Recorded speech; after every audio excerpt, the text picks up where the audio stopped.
এই ঢাকা মেডিকেলে কিভাবে বিগত এক বছর 6টা লাশ বেয়ারিশ ভাবে পড়ে থাকে। আজও আমার মারা কাঁদে আর তারা টাকা গোনে। 8টা বাজে নিয়ে গেছে 11:45 মৃত্যু শনাক্ত করছে। আর তার 5 দিন পর 23শে জুলাই শাহবাগ থানা থেকে এসআই জব্বারের কথায় আর কি কনস্টেবল ঢাকা মেডিকেল যায় কলেজ মোড়ে গিয়ে আমার ভাই সহ অনেকে লাশ নিয়ে আসে পর আঞ্জুমান মুফিদুল ইসলাম দাফন করে। এই আঞ্জুমান মুফিদুল ইসলামকে আজ পর্যন্ত ধরতে পারছে ইন্টারিম। এই আঞ্জুমান মুফিদুল আমার ভাইয়ের দেখেন ছবিতে লেখা অজ্ঞাত কাটে চিঠি নাম্বার 1316। এই চিহ্নগুলো তো দিতে পারতো তারা কবরের সামনে, দিলে তো আমরা জানতে পারতাম। প্রত্যেকটা কবরের সামনে যদি চিহ্নগুলো দিত তাহলে তো জানতে পারতাম আমার ভাইয়ের কবর কোনটা। এই আঞ্জুমানকে আজ পর্যন্ত ধরতে পারে নাই। আঞ্জুমানের যে মেন সে পলাতক। এই 5ই আগস্টের পর যে ইন্টারিম সরকার গঠিত হলো, এই ইন্টারিম সরকার আমরা গঠিত করি নাই ভাই। এই সাজিস নাই রাস্তার তাই গঠিত করছে। আমাদের শহীদদের কথা একবারও ভাবছে? আমাদেরকে বলছে?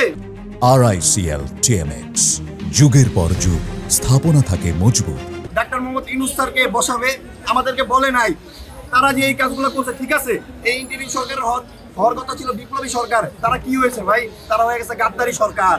তারা মিডিয়ার সামনে শহীদ পরিবারকে দেখে অনেক কিছু করে, কই বাস্তবে কিছুই না। আজকে আওয়ামী লীগ কিভাবে ভাই গুলিস্তানে প্রকাশ্যে মিছিল করে শামীম ওসমানের নেতৃত্বে। ভাই আর কিছুদিন পর আপনারা হয়তো দেশ ছেড়ে পালিয়ে যাবেন। আপনার দায়িত্ব যদি হাসিনা যে দেশে আসে, যেভাবে দেশ চলতেছে হাসিনা দেশে আসবে ভাই। সবাই টাকার কাছে বিক্রি হয়ে গেছে ভাই। আমাদের ভাইদের রক্ত রূপে দাঁড়িয়ে ইন্টারিম সরকার সবাই যদি টাকার কাছে বিক্রি হয়ে যান আমরা শহীদ পরিবার জীবনও হবো না। এই হাসিনার বিচার নিশ্চিত করবো ইনশাল্লাহ। আমরা বিচার চাই, আমরা জানতে চাই আমাদের ভাইদের কবর কোনটা। ইন্টারিম সরকারকে বলতে চাই, আজও কেন রায়ের বাজার বুদ্ধিজীবী কবরস্থানে ডিএনএ টেস্টের মাধ্যমে কবরগুলো শনাক্ত করা হলো না? ইন্টারিম সরকারকে বলতে চাই, আজও কেন বিগত 1 বছর হয়ে গেছে, আজও কেন রায়ের বাজার বুদ্ধিজীবী কবরস্থানে যারা বেওয়ারিশ ভাবে শুয়ে আছে তাদেরকে শনাক্ত করতে পারলো না ইন্টারিম সরকার? এবং সবচেয়ে বড় ব্যর্থতা, ঢাকা মেডিকেলে 6টা লাশ ছিল।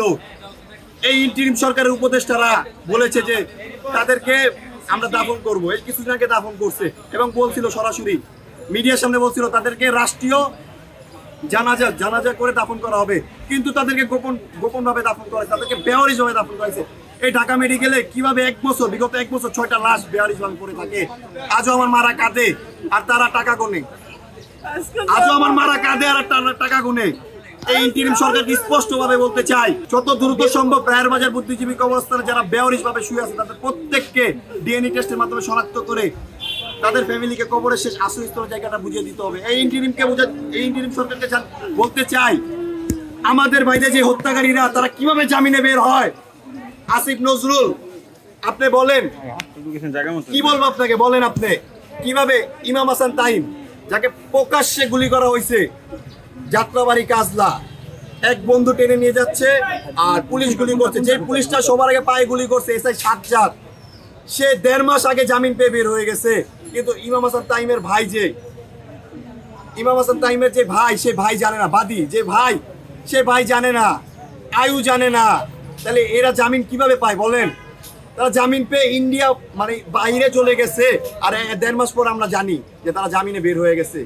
এবং আমাদের যাত্রাবাড়িতে সেই ওসি আবুল হাসান কালাম, সেই আবুল হাসান নাকি রাজসাক্ষী হবে। সবাইকে যদি রাজসাক্ষী বের করে দেন তাহলে কাদেরকে বিচার বসাবে, কাদেরকে বিচার করবেন বলেন?